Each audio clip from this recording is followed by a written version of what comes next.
Hi, welcome to the Anxiety Doesn't Own Me podcast. My name is Emmanuel Isaacson, and I'm here to help you to heal your anxiety naturally. Today is going to be the second part of my journey with anxiety, of what I went through, how I overcame it. So if you haven't listened to the first part, go back. It's the episode before this, episode 25, and check that out first. So part two of the story is wherever I left off in the last episode or whatever. I said to myself that I need a break from New York. I have to get out of this place because the winter is putting me down, the people around here, and just the environment. I just felt very heavy and I wasn't able to handle it. I needed a break. So I decided to go to Israel. My family's over there. And I decided to stay there for a while. I'm like, maybe that's going to help me because over there it's more sunnier. It has palm trees. There's beach over there. It's a much more lively place because it's a warmer climate, and I'll be able to be out more because, again, nature for me is something that is just calms me down. So I said to myself, you know what, I'm gonna go to Israel for a little bit and maybe it's gonna help me out. So I remember I bought a plane ticket with my dad because he was going. I'm like, I'm gonna go with you because I didn't want to go myself. I was terrified. And I remember the entire ride there, I was just on edge because I was terrified of, the plane crashing. I was terrified of flying. But I said to myself, I have to push myself in order for myself to feel much better because I think this is really going to help me. So once I get there, I remember I was staying in my aunt's house. And this is where, I thought would help me, but it was quite the opposite. Because, it was very helpful to get out of New York and everything. But also at the same time, I don't blame my family of how they are. It's just they don't understand mental health that really. Because, again, it's very old school. And they're like, oh, what's wrong with you now? What, you lost your mind? What, you went crazy? What are you depressed about? There's nothing to be depressed about. You don't have debt. You haven't lost somebody. You haven't broken up with your wife. You haven't gotten divorced. You haven't broken up with somebody. What are you depressed about? I'm like, you know what? I have no idea why I'm depressed. It's just this is the way I feel. I'm like, you telling me, why am I depressed? I have no idea why. I have no idea why I am experiencing this. This is very confusing for me. And I remember I was staying in my aunt's house, and I remember after a few weeks, she asked me, she's like, oh, how long do you think you're going to stay here for? I was like, I have no idea. She's like, maybe you want to try to find a different place. Basically, she was trying to, telling me to leave the house. Now, imagine when you're going through such a difficult situation and your family members that you thought that can support you, that all of a sudden you don't feel like they're supporting you. Now, there are family members that I have over there that really do support, that really did help me out. One of my cousins over there, he went through some sort of anxiety, not so severe. So he kind of understood, but not to a deep level of what I was going through. So this aunt over here, she was like, when do you think you're going to leave and everything? I was like, I have no idea. So she was basically asking me to leave, to get out of the house. And it made me feel really down. I'm like, where's the support? How come, what the hell is this? I'm like, I have no place to go. I'm trying to get myself, better. Where's the help? If my, hopefully that they won't have to go through this, but if my siblings' children need help, I'm going to help them as much as I can. But you know what? Maybe she couldn't. Maybe I'm going to give the benefit of the doubt because it still kind of bothers me in a way of why isn't you couldn't help? But I'm going to give the person the benefit of the doubt, and maybe she was going through her own things in life, and a lot of people go through things and we just don't know about. So I try to give the benefit of the doubt in that situation, but it's still kind of hard. So I had to find a place, and there was a dormitory where I used to be there when I was 18 years old. I was staying there in a dorm. So I contacted the person that was in charge over there, and I asked if I can stay there. And they're like, yeah, for sure, and 100%. And they accommodated me, and they were able to stay in the dorm. Again, it wasn't the ideal thing because, again, there was a lot of people over there. I wanted my peace, and it wasn't your own space. It was kind of difficult, but this is what I had to live with. And I was like, okay, you know what? This is what I have with, and I'm going to try to make the best out of it. But my anxiety wasn't getting any better. It was getting worse. I was like, why is it not helping me? I'm like, maybe there's some natural remedies. So I asked my aunt, who is a nurse, my other aunt, and I asked her, I'm like, is there any natural remedies? She's like, yeah, maybe you can take something called Rescue. I was like, okay. So I remember I went online. It was from England where I ordered this. And I patiently, anxiously waited for this. I'm like, finally, I'm going to have some sort of hope that this is going to help me and I'm going to feel much better. I remember opening up the package when it came right away, and I tried it. I'm like, okay, maybe the first time doesn't really help. Tried it the second time, the third time, the fourth, the fifth, the sixth, 1 week, 2 week, 3 week. I'm like, this is not really helping me whatsoever. I'm like, this really sucks.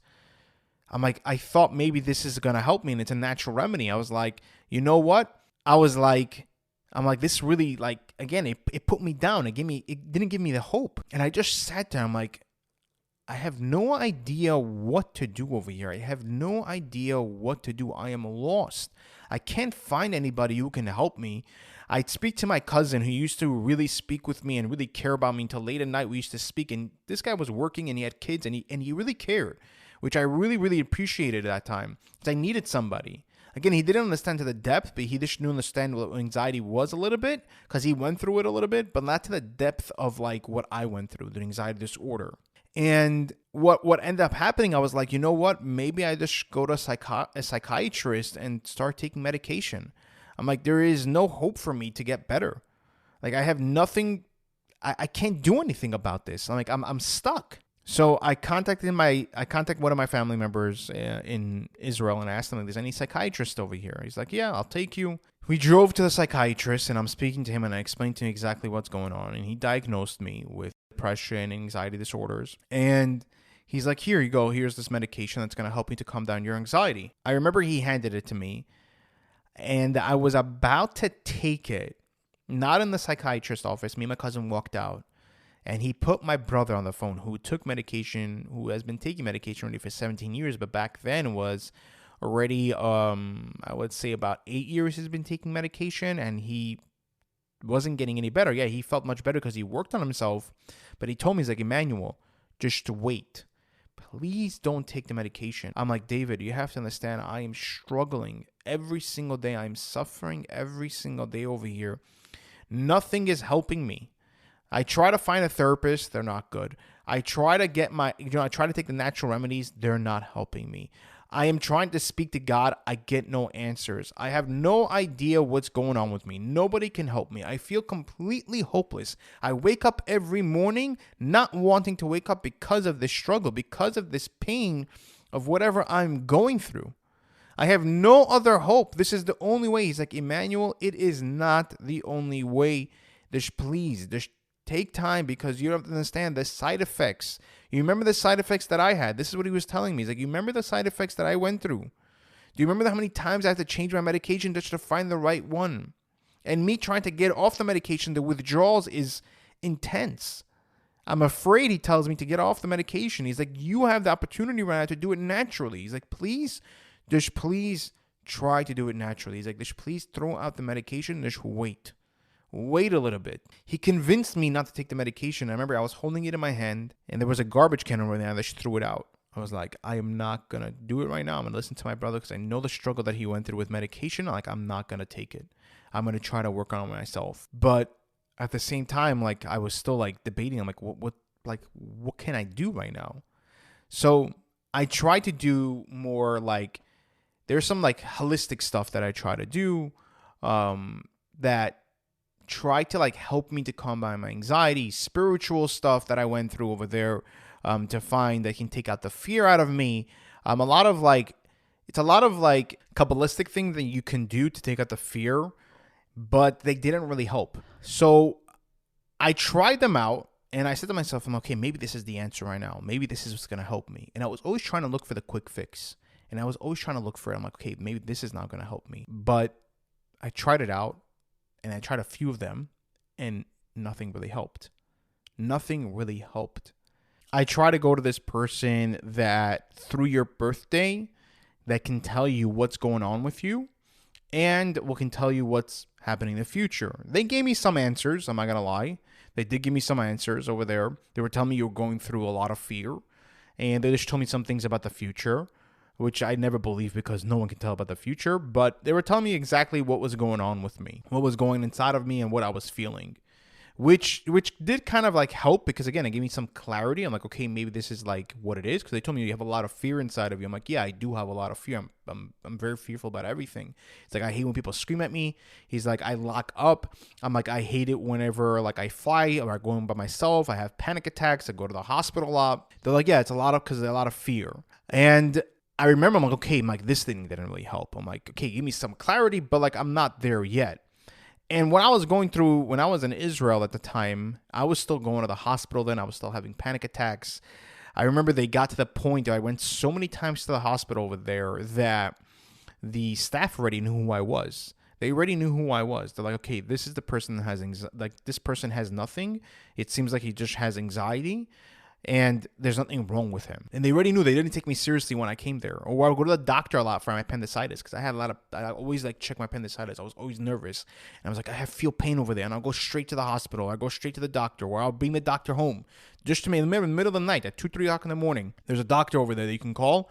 They have like a thing. They have a service that the doctor comes to your house. And I remember he came and he checked me out and everything was fine. But I'll continuously go to the doctor and I was continuously Googling things about my health and everything. I was very, very nervous of what I was going through. And like while I'm talking to you guys, because it's been so many years, it's been like 12 years, I just forgot a lot of things. And I remember this of like my cousin rushing me to the hospital because I had such pain in my abdominal plane. And I remember rushing to the hospital. I remember they got to the point of like, Emmanuel, I think maybe we need to operate on you to see what's going on. And I was ready. I was ready to see. I was like, okay, let's do it. I was like, let's operate. Let's see what's happening in there. That's how desperate I was to have some answers of what was going on with me, with my health. Because I was very nervous about my health. I was terrified about it. But in the end, they didn't operate on me because my dad came and he's like, no, there's no way you're operating. You're crazy. I was like, what's going on with you? It's like, there's no reason to operate. They did x-rays. They did MRIs. Like, what else do you want? Like, there's nothing wrong. They even did a CT scan. Like, they did blood tests. Like, there's nothing wrong. Emmanuel's like, I'm like, Dad, so why am I feeling all this pain? Like, why am I always going to the hospital? Why am I continuously feeling this way? I remember, like, right now here, a lot of things popping up. It's like I remember I had obsessive thoughts. They were just, like, control me. They would just tell me, like, I would just think about one thought. It would take me 1 week to get over that thought. It would drive me insane. Like about the sun, I would be obsessed about it. Obsessed how it works. Why is it like this? Because it would look so fake to me, but it would just like... It would be an obsession. Another thought that really, really bothered me was like I used to have suicidal thoughts. And I was like, oh man, I don't want to think about this. I don't want to think about it. Like, why am I thinking about it? And I couldn't like overcome this. It was like every time I picture myself when I was on high balcony, jumping off. I'm like, I don't want to jump off. Why am I picturing this? I remember the intrusive thoughts that I used to have every time I would hold a knife or every time I would speak with somebody. I remember I would always look at them and I'm like, the only thing I'm thinking about, I'm trying to control myself. Like, oh, I don't want to hit this person. Like, I don't want to do something violent towards this person. I don't. Like, why am I feeling this? And I would be terrified. And I would avoid people because of that. I would avoid holding certain utensils, like knives or as in tools because of that. Wow, I just had like a whole entire, like a flood of memories coming in right now because, again, I haven't dealt with anxiety for over 12 years. I haven't dealt with it for 9 years, but it's been 12 years since I went through it and 3 years of what I went through. And throughout whenever I was in Israel, I started to get better after a few months being there. Because again, the weather over there is just much better and I was more active over there. And I started to feel much better, and the spirituality over there is very strong. It's very strong. I don't know if anybody's been there, but if you go to Jerusalem especially, Israel itself has a different kind of feeling, and I can't really explain it. But it did kind of help me in that sense of like starting to get much better. But I still had severe anxiety. But I saw myself improving and having more stability just by taking a walk in nature, going to the beach, and just being more active in that way. But I was always with somebody. Like I would work with my cousin. He would work as a DJ for weddings, and I would go work with him until late at night, so I shouldn't feel alone, so that I shouldn't be alone. And he helped me a lot in that sense of like being and going places. And I remember working with him mostly in construction, anything that I can do to get my mind off the anxiety. But I wasn't getting the correct help that I needed. I was doing things in order to get my mind off the anxiety because everyone was telling me, like, oh, you have to stop thinking about it, you got to keep yourself busy, do things and everything. But that really wasn't helping me, because the moment I would be by myself, which I hated, or just trying to rest, trying to calm down, my anxiety would just come back. All these thoughts would start coming back. I would start feeling all these symptoms again. And I'm like, oh my God, I can't have one moment of peace. I can't just relax like a normal person. Like, this really sucks. I don't want to feel like this. I don't want to go through this. This really sucks. I'm like, I have to find somebody who's going to help me. And I remember speaking to God. I'm like, please find me that person who is going to help me. I need that person. Please send me to him, because I cannot go through this anymore. I literally got to the point where I didn't want to live anymore because it was so hard. It was so difficult to live with this every single day. I didn't want to experience this anymore. I was like, I'm done. I'm finished. Like, I got to that point. But thankfully, thank God, I spoke to one of my mentors in Israel when I was there when I was 18, and he introduced me to his friend who is a social worker. Whenever I met him, I went to him and I met him, and I was telling me, he's like, okay, share with me what's going on with you.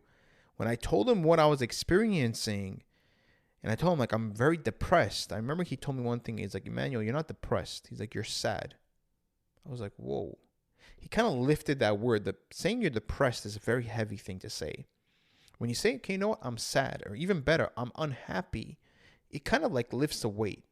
And he's like, I want to tell you something. I'll never forget these words. He's like, I went through the same exact thing as you. Whenever I heard that, I was like, no way. Impossible. I was like, you went through this, what I went through? I'm like, how did you become a psychologist? And he's like, I'm not a psychologist. Like, I'm just a social worker. I consider him as my mentor. And he was like, I went through this when I was around your age as well. I went through this. It's like, I know what you're experiencing. I'm like, how in the world did you go through school thinking and believing that you went insane and that you're schizophrenic or other mental health issues that you had, and you went through school with this? He's like, exactly. He's like, whenever I was in school, I went through an anxiety disorder when I was becoming a social worker. And he's like, and I would read about all the mental health issues. And he's like, I believe that I had every single one of those. I was like shocked. I'm like, how did you do that? I'm like, I would never. It's like, I would run away. I used to be terrified that I went insane, that I lost my mind, that I'm going to end up in a psychiatric ward. I was terrified about that. I'm like, this guy who had an anxiety disorder as me, same thing as me, he went through school, learned about all the mental health issues, and he came out fine. I'm like, how did you do that? And this is where he explained to me everything of what I was going through in such detail, and he understood me. I'm like, finally, after a good, I would say 5-6 months of being lost, being confused, not having any answers, I'm like, finally somebody understands what I'm going through. Whenever you find that person, how good does that feel? You feel relieved. You feel like, wow, like a weight has been lifted. I was like, finally somebody actually understands me. Like, yes, some people understand what anxiety is and here and that, but not to this depth of what I'm going through. Because if they really understood, they wouldn't tell me, oh, it's easy to get out of it, or, just do this, or keep yourself busy. Like, what's the big deal? What are you depressed about? Finally, I said, this person understands what I'm going through. And this is where the turning point of whenever I started to heal myself in overcoming my anxiety. Again, it took me a good 2.5 years to completely eradicate it from my life, but it was the turning point of, I have somebody who understands me, because that's such a big thing for us. It's such a big thing to have somebody who understands what you're going through. You're able to connect with them at a much deeper level. And this is the time where I was 20 years old. I was broke. I didn't have any money to pay for him. But I said, I know what? I am going to find a way to pay him so that I can start feeling better. I said, I am determined. to getting better, because like I said to myself, I don't want to live like this anymore. I'm like, this really sucks. I remember whenever I was in my aunt's house, whenever I was always like keeping busy. I would go to my other aunt's house just to like keep myself busy. My cousin would drop me off. So I would clean the house and everything. And I remember I was cleaning her shades. And I would just do anything that I can to just keep myself busy, doing the garden and everything. And I remember sitting there and I'm like thinking about like, I had suicidal thoughts. And, I tell myself, I'm like, Emmanuel, like, why are you even having these thoughts? I'm like, why am I even going through this? I'm like, you were fine a year ago or 6 months ago. You were totally fine. Like, what happened? Why do I need to go through this? Why do I need to go through this suffering?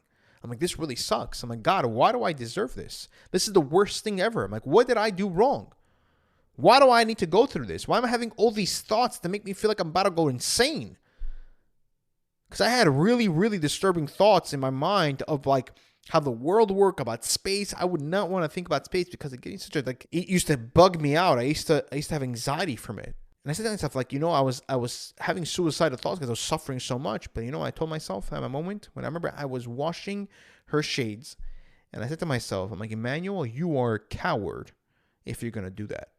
You are a coward. You want the easy way out.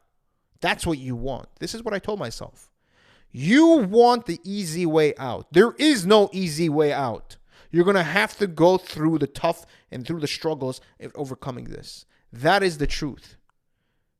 Life is not easy. You're going to go through certain struggles, but getting out of it this way is the easy way out. I'm like, you are a coward to even think that way. I'm like, you are a coward. I was hard on myself on that. It helped me because ever since then, I stopped thinking about it.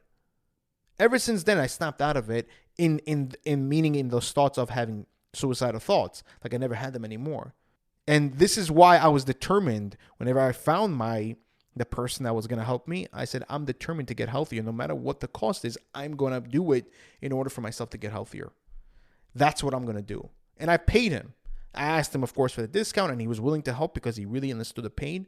But he helped me. He helped me tremendously to understand anxiety, to give me tools and techniques of what I can do. Healing certain traumatic experiences that I went through in the past. Repairing relationships, not actual like bringing that person, like just repairing it with myself, like forgiveness, so that I can move over, so that I can move on in life. He helped me out tremendously in that sense, which was amazing. But there was more things besides that I had to do. Therapy wasn't the only, it's not the only solution. It's not only solution. It's not the solution to overcoming anxiety. I had to do more other things besides therapy in order for me to overcome my anxiety. This is part 2 of my journey of my own struggle with anxiety. And tomorrow I'm going to talk about part 3, the final part of what I did in order for myself to overcome my anxiety and how I came to the place of actually helping people today in overcoming theirs. Take care, guys, and I'll see you guys in the next episode.